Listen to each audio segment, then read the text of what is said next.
A gente volta a falar do clima de incerteza que voltou a tomar conta dos mercados ontem, temores de uma nova crise de crédito nos Estados Unidos, a exposição do setor bancário a duas recentes, ou falências ou pedidos de recuperação judicial, foram uma falência e um pedido de recuperação judicial no setor automotivo e no setor financeiro lá nos Estados Unidos, reacendeu as preocupações sobre os padrões de empréstimos mais de 2 anos após a falência do Silicon Valley Bank. Para falar sobre este assunto, a gente chama aqui Paula Zogby, estrategista-chefe da Nomad. Seja bem-vinda à nossa programação. E aí, de onde vem tanto medo, como um estralo do nada? Tem aí presidente de banco americano, diretor financeiro de banco americano falando de bolha de tecnologia. De onde vem o VIX aí subindo 13%, 20% num dia? Paula, nos ajude a entender, por favor, minha cara. Bom dia. Bom dia, Gabriel. Pois é, a gente teve uma sessão de bastante estresse ontem. Hoje os índices estão tentando melhorar um pouquinho, né? O VIX ficou ali desde abril perto dos 20, mais abaixo dos 20. 20 é um patamar ali que se considera meio limítrofe, né? Quando passa dos 20, a gente sugere ali um estresse de mercado, né? É o índice do medo, né? Que mostra opções de S&P, então pessoas apostando na queda do S&P 500, na queda do mercado de ações. E o que aconteceu foi, essas duas falências ou recuperações judiciais, como você bem falou, aconteceram nas últimas 6 semanas, né? Não foi ontem que isso aconteceu. Ontem teve uma notícia de que um desses bancos regionais dos Estados Unidos, os Ions, vai ter uma perda aí perto de 50 bilhões relacionadas a uma dessas falências, né? E aí tem um temor de fraude ali, né, uma suspeita de fraude nesses empréstimos, enfim. O que acontece é que desde 2023, esse segmento de bancos regionais dos Estados Unidos ainda está estressado. A gente teve uma crise desse segmento de bancos regionais, bancos médios e pequenos lá nos Estados Unidos, justamente relacionados a uma exposição a um crédito mais caro, né, uma exposição a um crédito que não necessariamente é pago, inadimplências, etc. Se recuperou, o mercado voltou ao normal, mas essas notícias trazem um pouco de temor de que, de fato, essa concentração a um crédito um pouco menos regulado, principalmente das instituições financeiras não bancárias, que têm menos regulação para emprestar dinheiro, podem estar aí num risco de uma crise mais sistêmica, de mais inadimplências, de mais exposição a falências, potencialmente fazendo com que alguns desses bancos não consigam sobreviver, né, ao nível de inadimplências. Temos uma elevação das inadimplências para alguns tipos de crédito. Esses bancos regionais são muito expostos a crédito imobiliário para empresas, então commercial real estate, né, que a gente fala, CRE, mais de 300% de exposição dos balanços desses bancos. E aí, quando o CEO do JP Morgan fala, né, na possibilidade de ter mais baratas no mercado, né? Quando você vê uma barata, provavelmente tem outras baratas, essa foi a expressão que ele usou. Ele fala na possibilidade de observar mais falências como essa, mais cenários de inadimplência e maior estresse para esse segmento. Mas o mercado já está tentando afastar esses temores, porque os balanços desses bancos grandes vieram bem acima da expectativa, a qualidade de crédito parece estar saudável, então, e foram duas situações ali, né? Talvez não tenha mais baratas.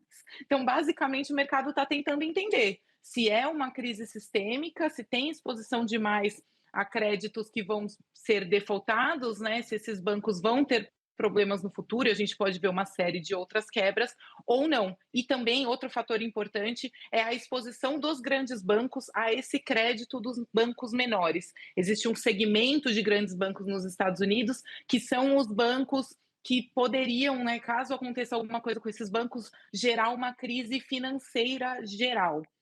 Esses bancos têm pouca exposição a esse crédito mais de menor qualidade, exposição de mais ou menos 6% dos seus balanços, mas ainda assim, caso um desses bancos tenha algum problema mais grave, isso sim poderia desencadear uma crise bastante forte e o mercado tenta se proteger desse tipo de incerteza. O que assusta é que da última vez que a gente teve uma crise bancária foi Silicon Valley Bank, First Republic Bank e aí o Signature Bank, se eu não me engano, era o nome do terceiro banco lá nos Estados Unidos que acabou fechando as portas. E aí, logo em seguida, teve o Credit Suisse na Suíça, que também fechou as portas, que não se imaginava, teve que ser incorporado ali por outro grande banco suíço. E eu queria entender, essas crises, elas são do dia para a noite, elas acontecem do nada, pegam todo mundo de surpresa e justifica todo mundo ficar com a guarda levantada agora que uma barata apareceu. Como é que você avalia esse tempo para a bolha estourar ou para a bomba explodir para o setor bancário, já que recentemente a gente viu a crise se alastrando de forma muito rápida lá nos Estados Unidos? Pois é, dessa última vez, pelo menos na mesma velocidade em que ela apareceu, ela foi superada, né? Mas pode não acontecer. E de fato, assim, é uma situação que alguns analistas já vinham tentando chamar a atenção. Então, o que a gente pode observar para tentar prever uma crise como essa, né? O crédito que o tomador pede mais prazo para pagar, ou que pede, né, um alívio de algumas parcelas. É muito difícil de saber quando que essas mudanças nos prazos das dívidas, nas condições de financiamento, etc., vão se transformar numa inadimplência de fato, né? Num não pagamento dessa dívida. A gente tinha alguns sinais dessa CRE que eu mencionei, né, desse real estate de corporações, pedindo ali modificações na dívida, o que já acende algum alerta. Esses bancos regionais e essas instituições financeiras não bancárias que podem emprestar dinheiro, elas têm mesmo muito menos transparência nos seus balanços, então é muito difícil de acompanhar sinais como esses, né? Mas de todo modo o mercado já vinha tentando acompanhar. Isso pode acontecer muito rapidamente, sim, de uma inadimplência desencadear outra, porque os bancos estão muito interconectados, né? Um banco empresta dinheiro para o outro, a exposição dos grandes bancos não necessariamente é ao crédito, mas é, por exemplo, a fundos de crédito privado que têm essas dívidas dentro deles. Então, pode ser que a gente não tenha uma grande visibilidade da saúde financeira que está por trás, né, de toda essa exposição, tanto dos pequenos e médios bancos regionais quanto dos bancos maiores. Não é rápido, mas também é muito difícil de antecipar quando e se isso vai acontecer. Alguns dos fatores, né, além desses pedidos de refinanciamento, de modificações da dívida, são justamente a taxa de juros que está elevada nos Estados Unidos, as condições de pagamento dos tomadores, né, muitas vezes são pequenas empresas ligadas aí ao ciclo de crédito do consumidor pessoa física, que não é necessariamente o mesmo das empresas, mas quando a gente começa a ver muitas demissões, a qualidade do crédito também deteriora. Mas os sinais, né, como eu mencionei, os balanços dos bancos estão mostrando condições de crédito bastante saudáveis ainda. Tanto que os grandes bancos que reportaram os resultados essa semana não aumentaram as suas provisões para dívidas duvidosas, né, os seus PDDs ali. A maioria até diminuiu e todos eles trouxeram resultados acima das expectativas, inclusive na parte de crédito. A parte de investment banking também, né? O mercado de capitais está bastante pujante. Então, todos os sinais, né, do passado, do último trimestre, estão mostrando uma situação ainda saudável.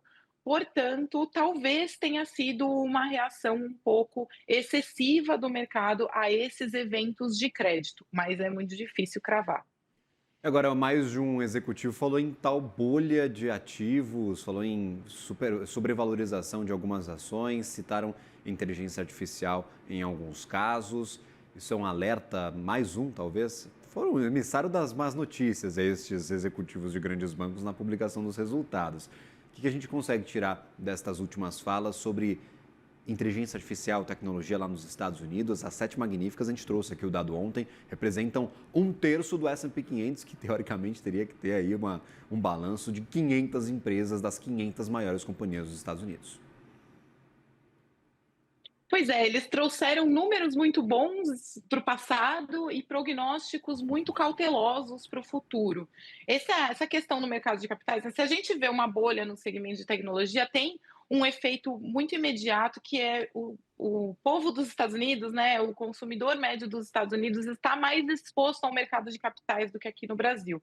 Então, ações desvalorizarem no mercado brasileiro não necessariamente causa um problema para a economia, pensando no sentido de saúde do consumo, né, das pessoas terem mais otimismo ou menos otimismo com o futuro, comprarem mais, contratarem mais, etc. Lá nos Estados Unidos, essa relação é um pouco mais direta, porque uma parcela maior da população está exposta a esse tipo de ativo. Mas é claro que também tem uma questão muito mais sistêmica e muito mais ligada à economia real, que é se essas companhias acabam desabando, né? Se essas empresas são vistas como uma bolha, né? Se a gente imagina o mercado de capitais parando de financiar essas companhias, são empresas gigantescas que empregam muitas pessoas e que fazem a economia girar nesse sentido também. Tem muito capital circulando aí dentro dessa tese, e caso essa cautela, né, se transforme ali numa venda generalizada dessas ações de alguma forma, ou numa falta de confiança nessa tese, que é o que vem movimentando o mercado, a gente pode ver sim não só uma queda no mercado de capitais, no S&P 500, que como você mencionou é muito exposto a companhias ligadas a essa tese, mas também efeitos na economia real que poderiam gerar uma crise macro também. Então, são alertas para a gente prestar atenção. Não existem grandes sinais, assim como nos bancos, nos balanços que saíram essa semana, não foram mostrados grandes sinais de perda de saúde financeira dessas companhias. Para as ações de tecnologia, a gente observa o mesmo, principalmente para essas maiores. O caixa, o nível de caixa ainda está muito saudável, as companhias continuam investindo, mas não é um dinheiro que elas não têm, que é diferente de quando a gente viu a bolha das .com, que a maior parte das companhias que tiveram problemas graves não geravam caixa, não geravam lucro. Então, ainda parece ter algum chão pela frente, mas são sinais claros, né? O financiamento para essas teses de inteligência artificial estão muito pujantes mesmo. Muitas das empresas que estão recebendo muito dinheiro, né, de investidores não são essas grandes companhias que são listadas e que a gente tem uma visibilidade do balanço, várias delas ainda não geram lucro, então existem sim sinais de bolha, que talvez seja uma bolha de menor escala, quando algumas companhias acabam ficando para trás e sobrevivem só as que realmente vão fazer parte desse futuro da inteligência artificial, né, como geração de valor e de produtividade para o mercado. Inclusive, há várias companhias que acabaram surfando, mas nem do setor de inteligência artificial são, que colocam ali no balanço, falam, não, a gente está desenvolvendo algum projeto de IA. Tem algumas que já foram pegas aí no pulo, falam, não tem IA que nada aqui nesse projeto. E aí, claro, sempre tem alguma outra que vai acabar se aproveitando destes movimentos. Lembro que a gente teve uma bolha Sim, das com certeza. .com, mas mesmo assim muitas empresas perduram até hoje. A tecnologia de internet é o que a gente usa mais no dia a dia. Então a tecnologia não morreu, a bolha estourou, mas continua aí algumas companhias desde então, né, Paula? Então tem alguns alertas aí, mas o mercado continua sempre bastante tenso. Paula Zogby, estrategista-chefe da Nômade, sempre bem-vinda. Obrigado pela entrevista, pela participação aqui conosco. Muito obrigada, bom dia para todos, contem comigo. Valeu, até a próxima.